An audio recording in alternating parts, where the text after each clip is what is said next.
Focus on what you can do rather than highlight.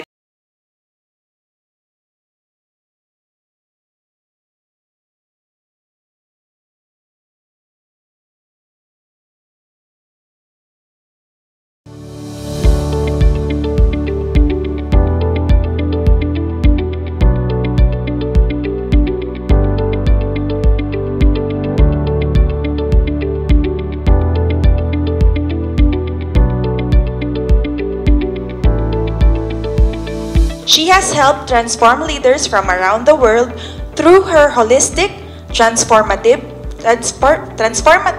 and gospel-rooted learning programs.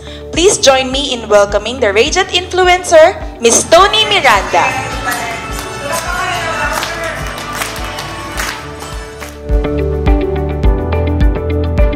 Focus on what you can do rather than highlighting what you cannot do. And of course, not enough. Instead of not enough, just say that, okay, it may not be according to what everyone's expecting, but for me, it's my best. Always think that what you're doing is your best sa sarili mong expectation, because when you always focus on somebody else's expectation, you will be disheartened.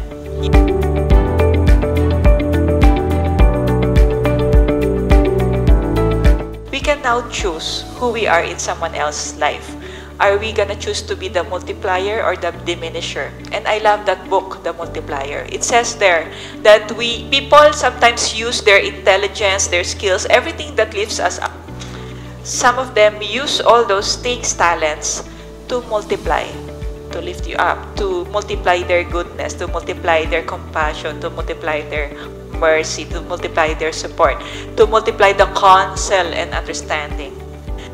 However, there are also people who uses their intelligence and skills and uniqueness to diminish. So it's a choice before we go to the next topic. Will I be that person who will multiply the goodness of the Lord so they see it in me and they will have hope na may isa pa palang taong pwede maging mabait sa akin? Or will I be that person whom I will remember here in TIEZA who made all lives around her or him difficult because his or her goal is to diminish? Motivational quotient is the ability to identify what drives you, what motivates you, and being able or having the ability to manage and proactively plan when the motivation will not happen. What you are doing is remembering who you are in the eyes of God. When you are nobody in somebody else's eyes, at least remember the bigger eyes that sees everything in secret, knows you by name, knows you by shape, knows everything about you. That's what helped me survive. So what you love about this morning session? What I love about this morning's session is siguro mas ma-appreciate ko na yung mga tao around me. Hindi ako sumisip sa kanya, no? Sa akin yung training mismo. Yun yung parang natutunan ko, ang saya pala pag nasa training ka. Lalo pag ganito yung training. Kaya tuloy puyat ako eh. Wow. Hindi ako napikit kanina. Hindi siya nakatulog. Thank you, Toni Miranda. Binalik sa akin. Medyo nag-enjoy.